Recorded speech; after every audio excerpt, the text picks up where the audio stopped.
कुछ हिंदी में कमेंट्री भी कर रहे हैं इरिटेटिंग इससे राइम्स के साथ। पानी में फुदकता जाता है बदक, धवन ने बनाया एक और शतक।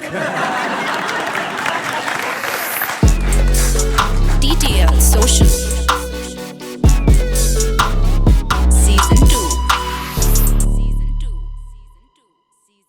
बचपन में मेरी बिल्डिंग में एक वॉचमैन था जिसने 2-3 छोटे कुत्ते पाल रखे थे। मतलब मेरे बचपन में, वॉचमैन के नहीं। तो मैं जाके उनके साथ खेलता था, मतलब कुत्तों के साथ। वॉचमैन के साथ नहीं। एक दिन वॉचमैन से बात हुई तो उन्होंने बताया कि वो इलाहाबाद से बॉम्बे आए थे। कह रहे थे हम भी अमिताभ के गांव से हैं, सोचा हम भी बॉम्बे जाके एक्टर बनेंगे। बेचारे के आगे के 2 दांतों में उतना बड़ा गैप था जितना KRK की ईगो और रियलिटी के बीच में, और मुश्किल से 4.25 फुट का होगा दुबला पतला। मतलब इससे मोटे तो मैंने पापड़ खाए। But his dream is real, क्या कह सकते हो। आप सोच रहे होगे कि ऐसे थोड़ी ना कोई भी एक्टर बन जाता है, और सही भी है, पर उनकी गलती नहीं है। उन्हें जितना पता था उस हिसाब से उन्होंने सही ही किया। मैंने भी लैक ऑफ इंफॉर्मेशन की वजह से ऐसी ही गलतियां की हैं। एक दोस्त ने चढ़ा दिया, बोला फलाना फंड बहुत सही चल रहा है, ले ले। पता चला तुक्के से थोड़ा चला और फिर ठप हो गया, और मेरी फट गई गाइस। हम लोगों से लॉस हैंडल ही नहीं होता, और लॉस होता है तो ऐसे हैरान होते हैं जैसे कोई रेगिस्तान में सुनामी आ गया हो। लॉस असली चीज है, कभी भी हो सकती है, पर नहीं, हम विनर को देख के एक्सपेक्ट करते हैं कि नो मैटर व्हाट हम भी जीतेंगे। इसीलिए जब बच्चे के कम मार्क्स आते हैं तो माँ बाप भड़क जाते हैं, चांटे मार देते हैं। ये नहीं कि हार जीत लगी रहती है, बेटा अगली बार मेहनत कर लेना, ट्यूशन लगवा ले। नहीं नहीं नहीं, सीधा चांटा। For some reason Indian parents think कि चेहरे में दर्द होगा तो मैथ्स पेपर में कैलकुलेशन अपने आप सही हो जाएंगे। This reminds me of a cricketer, you know, allrounder है शाकिब। वो कुछ सालों पहले अनएक्सपेक्टेडली दुनिया का नंबर 1 ऑलराउंडर बन गया था, और उनकी टीम का गेम भी सुधरा, वो बेहतर भी बने, बीच बीच में नागिन डांस भी कर रहे थे, पता नहीं क्यों।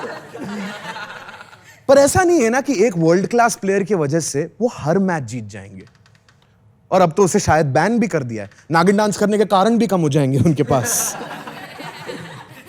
कभी ना कभी तो कोई भी अच्छा परफॉर्म करेगा ही करेगा। अब प्रॉब्लम यह है कि एक सक्सेसफुल कहानी के पीछे 1000 अनसक्सेसफुल कहानियां भी होती हैं। उनमें से हम सिर्फ वही देखते हैं जो चल जाते हैं। अब ये कैसे सबको समझाएं। बंद घड़ी भी दिन में 2 बार सही टाइम बताती है। तेंदुलकर को देख के सब चौड़ में आ गए कि हम भी क्रिकेटर बनेंगे। आज कोई कहीं नौकरी कर रहा है, कोई कहीं और। कुछ हिंदी में कमेंट्री भी कर रहे हैं इरिटेटिंग इससे राइम्स के साथ। पानी में फुदकता जाता है बदक, धवन ने बनाया एक और शतक।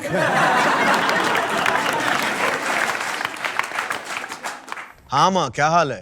बेटा वो गुप्ता जी के बेटे को कॉमेडी करनी है, जॉब वॉब छोड़ दी है उसने। कह रहा था कि तुझे फोन करके हेल्प मांगेगा, प्लीज कर देना। हाँ हेल्प? ठीक है, पर उसने ऐसे ही बिना ट्राई किए जॉब छोड़ दी। उसे क्या लगा कि लोग कॉमेडी करके सक्सेसफुल हो रहे हैं तो वो भी जाके जोक सुनाने लगेगा? कह रहा था कि स्टेज पे जाके जो मन में आए बोल दूंगा। आसान ही तो है। मतलब उसको पता नहीं कि लिखना भी कोई चीज होती है। वो अपने सारे जोक्स पहले से लिखता है। हाँ, उस हिसाब से तो काफी घटिया है। मैंने सोचा था कोई नहीं, शायद तू वहीं जाके बना रहा है, पर ये पहले से सोची हुई बात है। तो आजकल ना लोग किसी भी चीज पर हंसते हैं। मेरी माँ ने तो मेरा काट दिया, पर ऐसा ना हो कि आपकी अनरीजनेबल एक्सपेक्टेशंस आपका काट दें। सिर्फ किसी जीतने वाले को कॉपी करके जरूरी नहीं है कि आप भी जीत जाओ। इतना आसान नहीं होता। कई बार हारने वालों की कहानियों से सीखने के लिए भी बहुत कुछ होता है। Losses are normal, be patient, learn from them and invest wisely. अपना दिमाग लगाओ यार, और किसी क्वालिफाइड फाइनेंशियल कंसल्टेंट से बात करो। Don't be rational, break the bias. Hey guys, I hope क्रोनेश का ये एक्ट आपको पसंद आया होगा। अगर हाँ तो please share it with your family and friends. और क्या सही बोला ना वो कि सक्सेसफुल लोगों को कॉपी करते वक्त याद रखना कि उनके जैसे सैकड़ों लोग फेल भी हुए थे, तो उनकी कहानियों से सीखो, अपनी अकल दौड़ाओ। #break the bias। Guys, please don't forget to subscribe the Timeliners और इंस्टाग्राम पे भी फॉलो करो यार। Thank you. Mutual fund investments are subject to market risks. Read all scheme-related documents carefully.